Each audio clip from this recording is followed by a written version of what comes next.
തൃത്വനാമം മഹത്വപ്പെടുമാറാകട്ടെ. കർത്താവിൽ സ്നേഹിതരെ, എല്ലാവർക്കും പ്രഭാതവന്ദനം.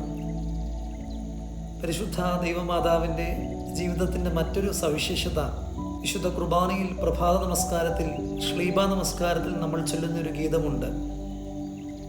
പ്രാർത്ഥിപ്പാൻ ദൈവത്തിൻ മുൻപിൽ മറിയാം നിന്നിടുന്നേര,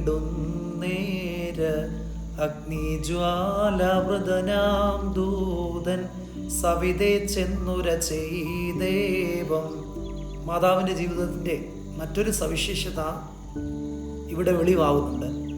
പ്രാർത്ഥിപ്പാനായി ദൈവത്തിൻ്റെ മുമ്പാകെ മറിയാം നിൽക്കുമ്പോഴാണ് ഗബ്രിയേൽ ദൂതൻ അവിടെ മാതാവിനോട് ഈ വെളിപാട് അറിയിക്കുന്നത്. പ്രിയമുള്ളവരെ, പ്രാർത്ഥനയുടെ അനുഭവം എന്നുള്ളത് ദൈവ സംസർഗമാണ്. പ്രാർത്ഥന എന്നുള്ളത് നാം ദൈവത്തോടും ദൈവം നമ്മോടും ഇടപെടുന്ന സന്ദർഭമാണ് പ്രാർത്ഥന.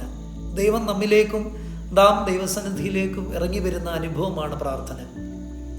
അത് ഈ പരിശുദ്ധ കന്യമറിയാമിൻ്റെ ജീവിതത്തിൽ നമുക്ക് കാണാം.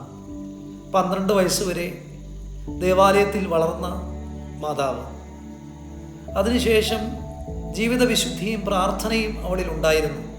അതാണ് ദൈവം ആ കുലീനിയായ ഈ പെൺകുട്ടിയെ ദൈവോത്രന് ജന്മം നൽകുവാൻ തക്കവണ്ണം തിരഞ്ഞെടുത്തത്.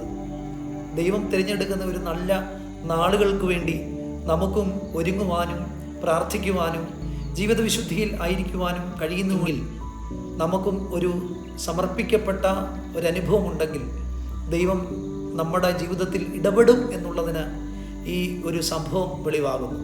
അപ്രകാരം നമുക്ക് പ്രാർത്ഥനാനുഭവം നമ്മുടെ ജീവിതത്തിൽ ഈ നോമ്പിൻ്റെ നാളുകളിലായിരിക്കാൻ തക്കവണ്ണം ദൈവത്തിൻ്റെ പരിശുദ്ധാത്മാവ് നമ്മെ സഹായിക്കട്ടെ എന്ന് പ്രാർത്ഥിക്കുന്നു, ആശംസിക്കുന്നു.